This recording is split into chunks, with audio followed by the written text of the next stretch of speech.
I'm Corbett Wall with USDA Livestock and Grain Market News, here with your weekly feeder and stocker cattle market summary for the week ending August the 23rd, where feeder cattle and calves sold steady to $4 higher across the nation.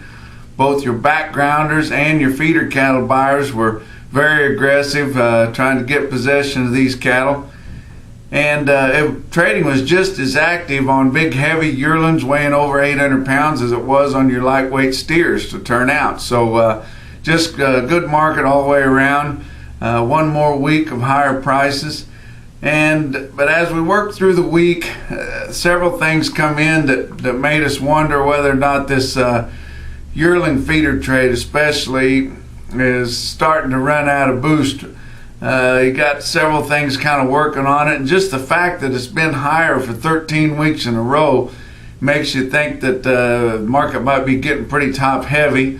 This beta agonist feed additive debate is still going on, and whatever happens, whether more packers jump in and decide they're not going to buy cattle that have been fed these products or some of these products, or whether they continue to use them, we do think at some level there's going to be a decrease in tonnage of beef than what we expected there to be. But we don't know how that's going to pan out yet. But the problem is, the longer they talk about this and the longer it goes, you've got consumer confidence kind of hanging in limbo right there. And one bad news story could really hurt things depending on how the consumers perceive the news to be. But that's something that needs to get settled. This hot and dry weather that has really come in and settled over the central part of the United States is going to be some of the hottest temperatures that we've seen through the Midwest and parts of the plains all summer long. And these beans are podding right now, and they're figuring that it's going to hurt the beans because there's not expecting to be any moisture coming through this deal. And the corn's pretty much made for the most part, so we're not expecting this weather and dry spell to really hurt the corn much. But if beans should take a big jump, you know your corn's going to follow, because those two commodities pretty much head in the same direction at the same times. Another thing, your grilling demand, your purchasing for your Labor Day grilling is pretty much done.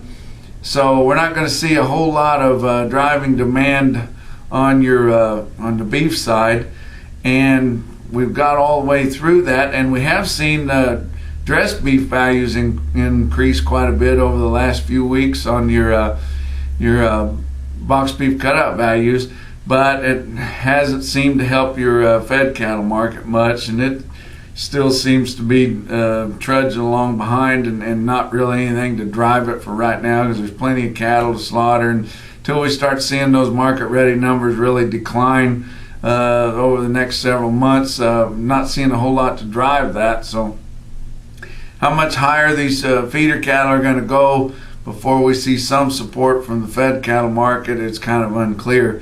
But you had all these things kind of working against what we thought the future for the feeder cattle market is, even though prices were pretty much higher across. It just seemed like those yearling buyers were real price conscious and didn't want to push things a whole lot higher, even though we did end up higher for the week. But had all these things kind of weighing on the market, and a lot of guys think, well, this thing's going to, if not head back south, at least be topped out. But then Friday the cattle on feed report comes out, and we've got new life to this cattle market. Your on feed inventories as of August the 1st come in quite a bit lower than guesses, come in at 94.1. The average of the guesses was 95.8.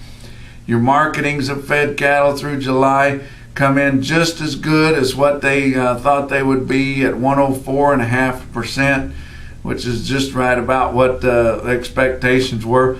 But the placements, and it's hard to figure on these placements, your placement range of analyst guesses was huge, averaging at 97.5, and what it turned out to be was quite a bit lower than the lowest analyst's guess.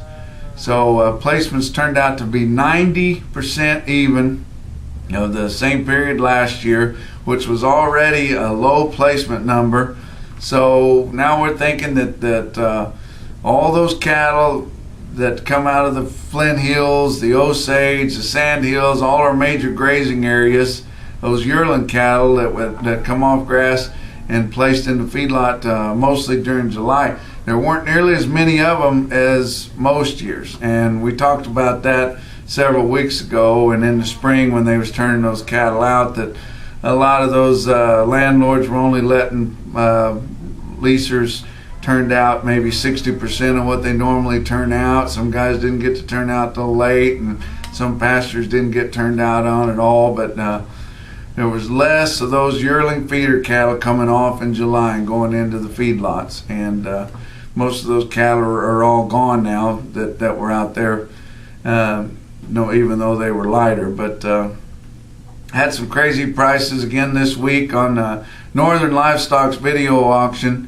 On Monday, I had a good market all the way around. Almost hate to really quote these markets here because we like to stick to a commercial market, but this is more of a niche deal, but still it happened in a commercial setting. And the Galt Ranch on Northern Livestock video on Monday sold 350 head of steer and heifer calves to weigh 440 pounds in December from White Sulphur Springs, Montana.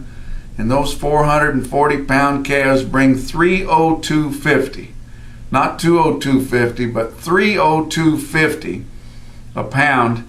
And the heifers weigh going to bring the same price as the steers, and it said in the contract that they were a little heavy to the heifer side. So depending on whether you want to call that a commercial deal, it was a true sale. It wasn't a purebred deal where I buy your bull and you buy mine and we'll set a new high. It was a sale, and it is in a commercial setting, but it's basically for a niche market because those cattle were Wagyu cross.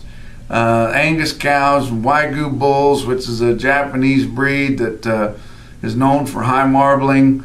But that Wagyu beef can really bring a big price if you can get it into that niche market. Those cattle actually bring more per head than the highest yearling cattle I saw this week, which was at Torrington Livestock Commission, Torrington, Wyoming. 99 head of steers weighing 813 at 159. And those little calves bring just a little bit more per head than those big yearling cattle. But your fed cattle market just kind of trudging along. It was opened up late after the cattle on feed report this week, steady, mostly at 197. Dress started to get a few live sales from 123 down south up to 125 in Nebraska and Iowa. Regional weighted averages this week in the north central states on 8 to 900 pound steers this week, they cost you 156.82 compared to 153.50 last week and 138.99 a year ago. Down in the south central states, 7 to 800 pound steer cost you 155.78 compared to 154.24 last week and 138.89 a year ago. Down in the southeast, a 5 to 600 pound steer cost you 157.70 compared to 157.26 last week and 139.64 a year ago.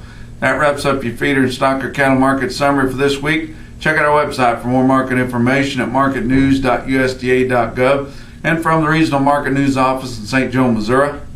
We'll talk to you next week.